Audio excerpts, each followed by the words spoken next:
Program. Good morning. Good morning to the listeners. Minister, what are you hoping these guidelines will do for local government? Well, I think what we've been doing in this administration is we've been looking at those parts of our small business program which we think are the priority sectors for intensified action. And so we've been focusing up to now on things like incubation programs where we start to encourage many more programs to support, train, skills development and things of that sort. And this is another line of work. We've been looking at the level of municipalities and at the existence of red tape in municipalities.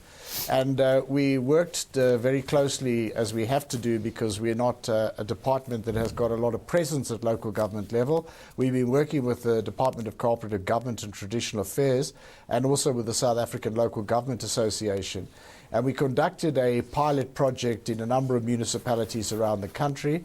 And from that pilot project, we've adopted a series of guidelines which we are now intending to roll out across municipalities. Yeah. And I think one of the points I'd want to make is that red tape is not the same as regulation. And removing red tape or reducing red tape is not the same as deregulation.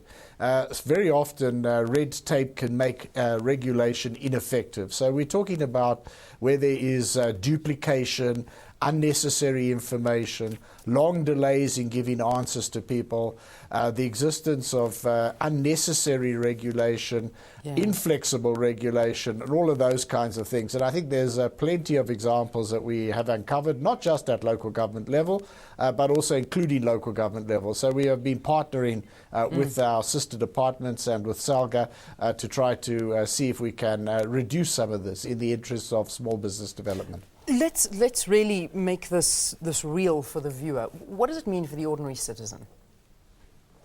Well, I think that ordinary citizens, small businesses are complaining about the fact that they have to go to municipalities for permits for this or that. Very often I think it's necessary because we do need municipalities to be saying where can people trade. It's not that everybody is allowed to trade anywhere they like in a particular municipal area, but the processes are very often long and cumbersome, expensive. The information that's required is through old systems of paper, lots of detail. You ask for one thing from a municipality, you have to fill out a form which is basically asking for the same thing as another form. It's that kind of thing. And then long delays. One of the big issues is payment. We have been, as the DTI, encouraging all spheres of government through a hotline which we have to pay within 30 days. As a Department of Trade and Industry, we're actually moving towards a 15-day payment of valid invoices, and we've been facilitating payments of invoices. So we're trying to make sure that where small business people interact with municipalities, it's efficient and it's where that interaction is necessary and not unnecessary bureaucratic interventions. All right, Minister, very quickly, I believe that there's been a pilot project already. So what happens next? When can we see this rolling out? Well, this rollout is starting now.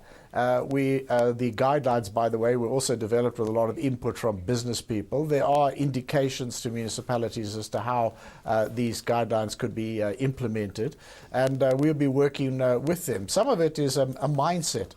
My colleague, the Deputy Minister of COCTA, said yesterday we need to turn people from being bureaucrats into development activists. So I think there's a long process that we need to go through, but we're starting the work right now. All right, Minister, thank you so much for joining us here on Morning Live. It's been a pleasure speaking to you. Talking about red tape, SMMEs, hopefully making life a lot easier. And Rob Davies is the Minister of Trade and Industry. Thanks again, Minister.